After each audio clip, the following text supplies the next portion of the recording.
right. Sean Tell, FIghtHype.com, here with the best strength and conditioning coach in all of boxing, Larry Wade. How you guys doing? Larry, well, I just mentioned you're the best, and Luis Ortiz certainly felt that way, didn't he, bringing you in camp? Well, you know what? Like I said before, I'm grateful that they thought enough of me to bring me into camp.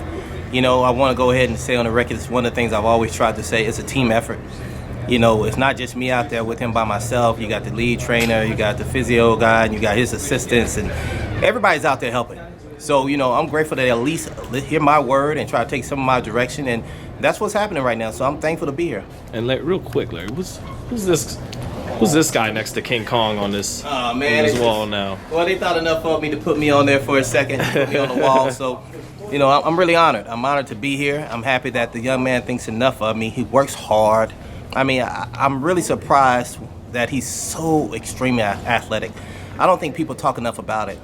When I got him, I didn't know exactly what I was going to receive, but once I started training him, he's just as athletic as almost any other weight class below him, from super middle to light heavy to even welter to middle. He's very, very athletic. You'll be surprised of some of the things he can do being 230 or 240 pounds. So you mean he's even as athletic as the other guy, Sean Porter or Caleb Plant? He's on that level at 200 From a strength standpoint, he can do some very, very impressive things, you know. I don't think a lot of times he gets an opportunity to show you, but me training him, I start pushing him a little bit more, you know, challenging him to see if he could do some of those things that someone like a Sean Porter or Caleb Plant Babadu Jack can do.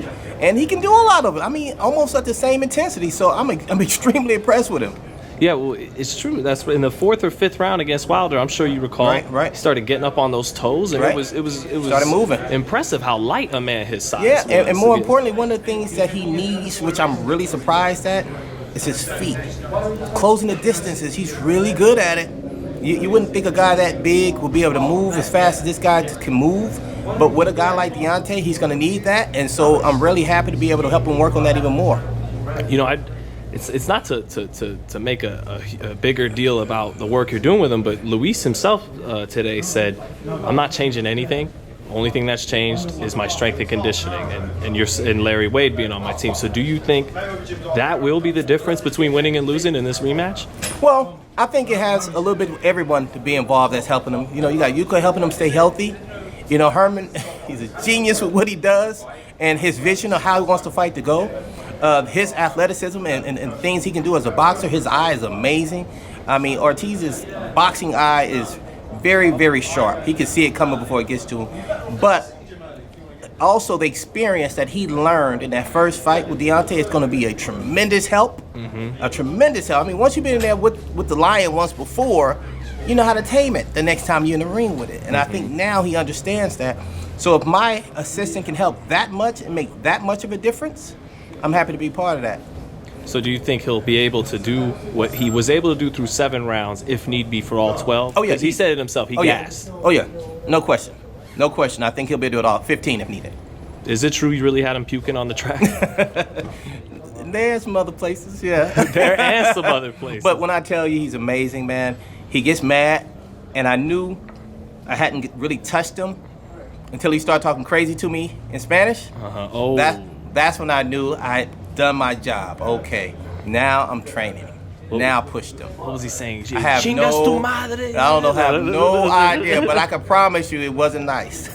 What do you think of Deontay's conditioning? Like, he got tired too in that first fight, right. But then fast forward to the Fury fight, he had his power for all 12 rounds. I mean, you know, people don't know this, but he has a strength conditioning guy named Joey Scott, one of my little guys. And when I say little guys, I mean I've known him for a long time, since he was young. And we grew up in the same state. He's a wonderful guy and a wonderful trainer. And so I've seen what he's had to deal with. He was with Deontay for the Fury fight, where his involvement was a little bit more there.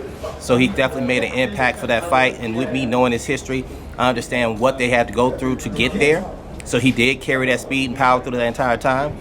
But he's going to have to need that and a little bit more for this time, because this guy is a wonderful boxer in addition to him being fit and strong. What do you see when you're in? Because you got to be in camp, obviously, even when for boxing workouts. Right. How's his power? How's all of that looking? Looks great. Looks great. You know, because it's one thing to throw a punch. It's another thing to have transitional strength when you're delivering a punch from the ground up. and he's doing that, and he's able to move and pivot and throw punches while he's moving. That's something a lot of heavyweights have a problem with, moving and throwing punches at the same time, and he can do that really well. So it's going to be a long night, and it's going to be an exciting night. And finishing up, Larry, do you really think he's 40 years old? And for a guy in his 40s, is he just as? Do you feel that same hunger that you do from guys in their 20s, like Caleb? Oh, totally. I mean, he's a champion for a reason. That's the reason he's here right now. He didn't have to take this fight. He took this fight, and I can tell you right now, he may say he's 40, but the way he's working out, I say more like 30, 32. And on the birth certificate, he about 48. I haven't seen the birth so it's in the certificate. middle. He trained like at 32. He's actually 48, so let's call him 40. I'm going to call him 32 for right now. Okay. And how's the fight play out? Last question, man. How's it go down? I think Ortiz said it best. Someone's getting knocked out. You know, he said either he's going to get knocked out or I'm going to knock him out, but nobody's walking out.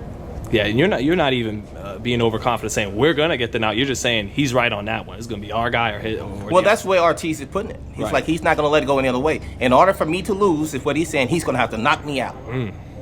And so I understand that as a fighter is what he's saying. And I agree with him that he's not going into it with the mentality anything other than knocking him out. Thank you, Larry. Thank you. Anything else to say to the fans? Yes, look, thank you guys for all supporting me. I'm grateful to be in this position and coach the young men that I coach.